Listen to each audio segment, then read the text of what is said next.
Dia bener-bener ngelewatin nama-nama gila kayak Kylian Mbappe dan Erling Haaland buat jadi pencetak gol terbanyak di dunia. Rekornya? Sinting banget kan?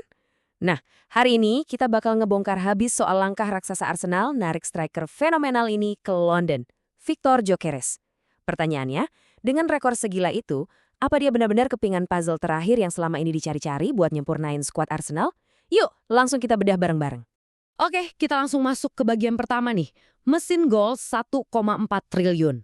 1,4 triliun rupiah. Angka yang bikin merinding ya. Kita tahu lini depan Arsenal tuh sering banget didera badai cedera. Apalagi kondisi fisiknya Gabriel Jesus yang lumayan rentan. Makanya, Arsenal berani banget ngambil resiko finansial ini. Mereka rogoh kocek sekitar 73,5 juta euro buat biaya pokok ke Sporting CP plus bonus 10 juta euro lagi. Tapi kalian tahu nggak? Transfer ini tuh nyaris aja berantakan. Sporting CP sempat alot banget nolak turunin harga rilisnya. Terus Gyökeres ngapain? Dia ngambil langkah nekat, dia sengaja mangkir dari sesi latihan pramusim. Bener-bener pemberontakan terang-terangan demi bisa pindah ke London Utara. Dia tahu apa yang dia mau dan dia tekan semua tombol biar transfer ini kejadian. Perjuangan alot Iko ternyata berbuah manis. Lanjut ke bagian kedua, mengupas gaji sang striker.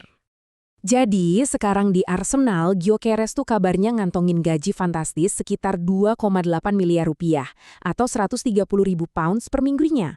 Coba deh bandingin sama gajinya pas masih di Portugal yang cuma di kisaran 883 juta rupiah per minggu. Ini lompatan yang masif banget, lebih dari 3 kali lipat.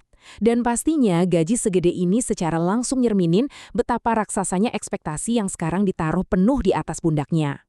Tapi di balik gemerlap angka-angka raksasa ini, ada cerita soal pengorbanan yang lumayan ekstrim. Memproses kepindahan senilai puluhan juta pounds dengan sorotan satu dunia, tuh jelas bukan hal gampang. Saking pengennya fokus, Gyökeres sampai mutusin buat break atau nunda dulu hubungannya sama sang pacar, aktris Inês Aguiar di musim panas kemarin. Murni demi satu alasan, nol distraksi selama proses transfer bertekanan tinggi ini. Mentalitas elit yang gila banget kan? Dia milih singkirin dulu urusan asmara demi karir. Tapi tenang, ada happy endingnya kok. Begitu dia resmi berseragam The Gunners, mereka dilaporkan udah balikan lagi dan sempat kelihatan bareng di Lisbon. Pengorbanan sementara yang hasilnya permanen. Biarpun mentalnya baja dan harganya mecahin rekor, itu nggak otomatis ngejamin sukses instan loh. Kita bahas bagian ketiga, taktik. Apakah ini pedang bermata dua?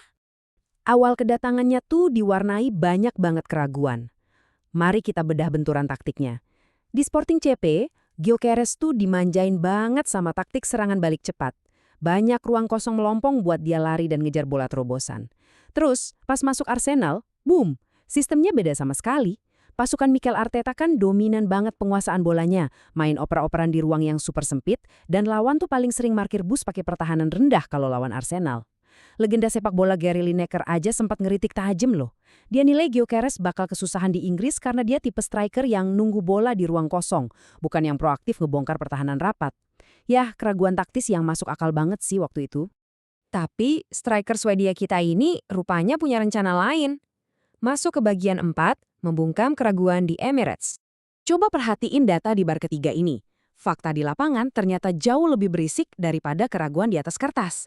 Cuma di musim debutnya, yang bahkan musimnya tuh belum kelar, Gyökeres sudah nyetak 21 gol di semua kompetisi. Dan 5 gol diantaranya tuh kejadian di panggung sekelas Liga Champions. Sekarang, dengan nomor punggung 14 di punggungnya, dia lagi melesat kencang buat ngejar rekor debut paling legendaris di Arsenal. Dia cuma butuh sedikit lagi buat nyalip 25 golnya Alexis Sanchez dan rekor 26 golnya sang legenda Thierry Henry.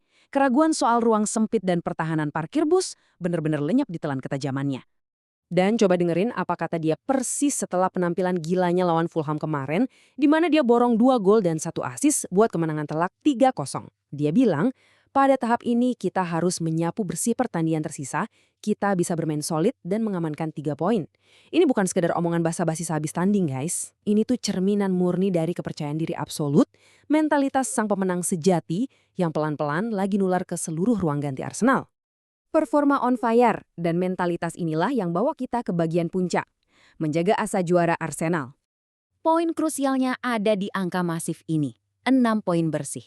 Kemenangan demi kemenangan yang diotakin sama Gyökeres sekarang sukses bawa Arsenal duduk manis unggul 6 poin di atas sang juara bertahan, Manchester City. Memang, City masih nyimpen satu tabungan laga yang belum dimainin, dan kita semua tahu gimana ngerinya tekanan dari skuad Pep Guardiola kalau udah masuk paruh kedua musim. Tapi momentum psikologis dan matematis sekarang ini lagi kuat-kuatnya digenggam Arsenal. Gyökeres ngebuktiin dengan cara paling epik bahwa dia adalah sosok penentu pembeda yang selama ini dibutuhin Arsenal di saat-saat paling genting. So, dari drama harga selangit, pengorbanan asmara, sampai mecahin keraguan soal taktik, semuanya bermuara ke satu pertanyaan penutup ini. Mampukah Victor Gyökeres benar-benar bawa Arsenal menuntaskan dahaga dan angkat trofi Liga Inggris musim ini?